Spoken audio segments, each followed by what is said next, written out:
तृणमूल कांग्रेस में बड़ी बगावत की तस्वीरें आई सामने। दिल्ली में भूपेंद्र यादव से मिले टीएमसी के 15 सांसद। बंगाल के सीएम शिबूंदी भी यहां पर मौजूद होती हुई नजर आए। इंडिया ब्लॉक की बैठक में ममता बनर्जी को बड़ा झटका लग गया है। राज्यसभा के सांसद सुखेंदु शेखर रॉय ने टीएमसी को छोड़ा। बोले टीएमसी में कार्यकर्ताओं की नहीं सुनी जाती। वहीं दिल्ली में इंडिया ब्लॉक की बैठक, कांग्रेस टीएमसी समेत 25 विपक्षी दल मीटिंग में शामिल होने का दावा करते नजर आए। आम आदमी पार्टी और डीएमके ने इससे दूरी बनाई। 8 अगस्त को फिर से होगी इंडिया ब्लॉक की मीटिंग। कांग्रेस के अध्यक्ष खड़गे ने कहा, इस बैठक में 5 मुद्दों पर सहमति बनी। किसानों के मुद्दे हम लगातार उठाते रहेंगे। वहीं इंडिया ब्लॉक की बैठक को लेकर डिप्टी सीएम ब्रिजेश पाठक का बड़ा बयान सामने आया। बोले जनता का समर्थन खो चुके हैं, कुर्सी के लिए लगाया जमावड़ा। शिवसेना के यूबीटी के सांसद संजय राउत का मोदी सरकार पर बड़ा निशाना। बोले देश के गद्दारों को सत्ता से हटाना एजेंडा है। राहुल गांधी को बताया जुझारू नेता। वहीं इंडिया ब्लॉक की बैठक पर बीजेपी के नेता शहनवाज हुसैन का भी एक बड़ा बयान सामने आया। कहा, ये लोग केवल सुविधा की राजनीति करते हैं। दिल्ली में इंडिया ब्लॉक की बैठक से पहले कई जगहों पर पोस्टर्स लगे नजर आए। कांग्रेस के सांसद राहुल गांधी को घेरा गया। विपक्षी नेताओं के बयानों को भी दिखाया गया। कांग्रेस के सांसद राहुल गांधी के पोस्टर हटाए गए। दिल्ली यूथ कांग्रेस ने राहुल के पोस्टर्स यहां पर हटाए हैं। वहीं अगली खबर नेपाल बॉर्डर से जुड़ी, जहां पर जहांगीर खान को गिरफ्तार किया गया है। मतदाताओं को डराने का बड़ा आरोप लगाया है। पाल्टा सीट टीएमसी प्रत्याशी थे जहांगीर। पटना के सिविल कोर्ट में फैजल खान से गिरफ्तारी से बचने के लिए अग्रिम जमानत याचिका की जानकारी सामने आ गई है। कोचिंग सेंटर पर फायरिंग के मामले में फैजल खान पर हुआ था आर्म्स एक्ट का मुकदमा। मामले पर कल सुनवाई होगी। यूपी में आज से पुलिस भर्ती परीक्षा, 32,000 से ज्यादा पदों पर 3 दिन तक होगी परीक्षा। सीसीटीवी कैमरों की निगरानी में यह परीक्षा ली जा रही है। प्रयागराज में यूपी पुलिस भर्ती परीक्षा शुरू हुई। कड़ी निगरानी के बीच 42 केंद्रों पर परीक्षा ली जा रही है। बीजेपी की राज्यसभा के उम्मीदवार ने दाखिल किया अपना नामांकन। सतीश पुनिया और अलका सिंह ने पर्चा भरा। सीएम भजनलाल और दोनों डिप्टी सीएम मौजूद रहे। वहीं कर्नाटक और एमपी में राज्यसभा चुनाव के लिए बीजेपी का ऐलान किया गया। उम्मीदवारों के नामों की घोषणा। कर्नाटक विधान परिषद चुनाव के लिए भी प्रत्याशी के नाम का ऐलान किया गया। वहीं डीडीएमए के अधिकारियों के साथ सीएम रेखा गुप्ता की अहम बैठक। गृहमंत्री आशीष सूद भी यहां पर मौजूद रहे। बुलडोजर एक्शन समेत कई मुद्दों पर हुई जमकर चर्चा। तमिलनाडु के सीएम विजय ने ग्रैंड मास्टर प्रज्ञानंद से यहां पर मुलाकात की है। ग्रैंड मास्टर से मुलाकात की तस्वीरें सामने आई। 50 लाख रुपए का इनाम भी देते हुए नजर आए। वाराणसी में भीषण गर्मी के बावजूद भक्तों की भीड़ देखने को मिली। बाबा विश्वनाथ के दर्शन करने पहुंच रहे श्रद्धालु। 2 किलोमीटर तक लंबी लंबी कतारें देखने को मिली। उत्तराखंड की चमोली में बद्रीनाथ धाम में रिकॉर्ड तोड़ श्रद्धालुओं ने किए दर्शन। 45 दिन के भीतर 10 लाख भक्त यहां दर्शन करने आए। गर्मी की छुट्टियों में मां वैष्णो देवी धाम में भी उमड़ी श्रद्धालुओं की भीड़। पिछले 2 दिनों में 90,000 से ज्यादा भक्तों ने पंजीकरण कराया।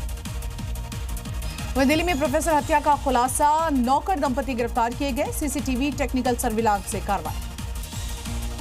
वहीं यूपी के उन्नाव में स्वच्छता को लेकर नगर पालिका ने शुरू किया बड़ा अभियान। लगातार 72 घंटों तक जारी रहेगा यह अभियान।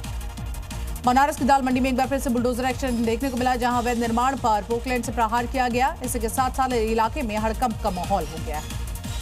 राजस्थान से अगली खबर, जहां जयपुर में मंदिर मस्जिद समेत 5 जगहों पर बुलडोजर चला है। सड़क चौड़ीकरण को लेकर यह एक्शन लिया गया है। भारी संख्या में पुलिस बल की तैनाती की गई। तो वहीं जयपुर में 24 घंटे के लिए इंटरनेट की सेवा को बंद कर दिया गया। अतिक्रमण पर एक्शन को लेकर प्रशासन ने यह बड़ा फैसला लिया है। छत्तीसगढ़ के बेमतरा में अतिक्रमण पर चला प्रशासन का बुलडोजर। करोड़ों की बिल्डिंग जमींदोज करने की कार्रवाई तेज हुई। लंबे समय से जमीन को लेकर चल रहा था विवाद। हरिद्वार में अतिक्रमण के खिलाफ अभियान हुआ तेज। प्रशासन ने चारधाम यात्रा की सुरक्षा को देखते हुए अवैध कब्जे को यहां पर हटाया। हरियाणा से अगली खबर, जहां गुरुग्राम में अवैध निर्माण पर चला बुलडोजर। सरकारी जमीन पर बनाई गई कोठी, जिसकी तस्वीरें आई सामने।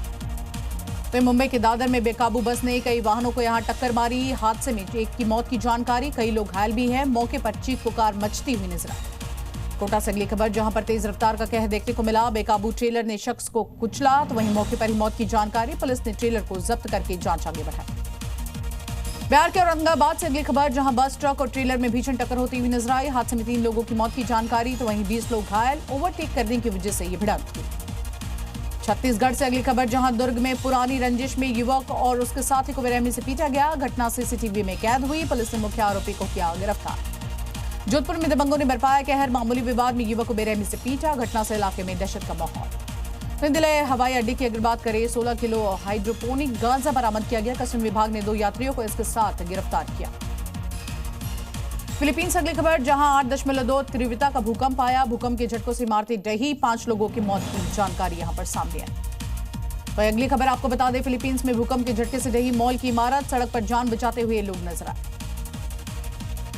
भूकंप के बाद स्विमिंग पूल का एक वीडियो आया सामने। तेज झटकों से पूल का पानी बाहर गिरता हुआ नजर आया। वीडियो जम करवा रहा है। फिलीपींस में भूकंप से भारी तबाही की तस्वीरें आई सामने। पहाड़ों के दरकने से कई जगहों पर यहां लैंडस्लाइड की घटना। अगली खबर फिलीपींस से ही, जहां भूकंप के बाद समुद्री बाढ़ का कहर लगातार जारी। रिहायशी इलाकों में घुसा पानी, सड़कें जलमग्न। प्रशासन ने सतर्क रहने की सलाह दी। बढ़ते तनाव के बाद तेहरान में उड़ानों पर लगी रोक। इजरायल ने ईरान के पेट्रोकेमिकल प्लांट को बनाया निशाना। बढ़ते टकराव से पूरे पश्चिमी एशिया में चिंता बढ़ गई है। वहीं इजरायल पर आप देखिए किस तरह से ईरानी मिसाइल बौछार करती हुई नजर आई। एक साथ दागी गई कई मिसाइल, तस्वीरें आई सामने। इजरायल की यरूशलेम और वेस्ट बैंक में ईरान ने ताबड़तोड़ हमले किए। जगह जगह उठता नजर आया धुआं। आईडीएफ ने कई रॉकेट को यहां हमले में तबाह किया। मिडिल ईस्ट से अगली खबर, जहां पर एक बार फिर से तनाव बढ़ता हुआ दिखाई दे रहा है। ईरान के हमलों से दहला इजरायल। ड्रोन और बैलिस्टिक मिसाइलों से यहां अटैक किया गया। हिजबुल्लाह ने भी इजरायल पर हवाई हमले किए। सैन्य ठिकानों को अपना निशाना बनाया। तस्वीरें आई सामने। इजरायल पर ईरान का जवाबी हमला देखने को मिला। सैन्य ठिकानों पर कई हवाई हमले किए गए। ईरानी सत्ता को बताया आतंकी साजिश।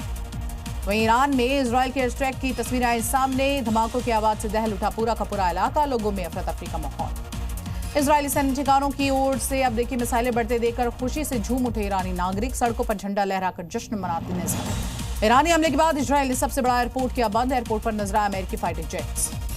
वहीं योंगयांग पहुंचे चीनी राष्ट्रपति Xi Jinping. Leader Kim Jong Un ने किया भव्य स्वागत। दोनों के बीच द्विपक्षीय वार्ता हुई। यहां पर चर्चा भी हुई। प्रदर्शन को देखते हुए पीओके में कर्फ्यू लगाया गया। रावलकोट में लोगों पर पाकिस्तानी सेना ने गोलीबारी की, तो वहीं आंसू गैस के गोले छोड़ते भी नजर आए।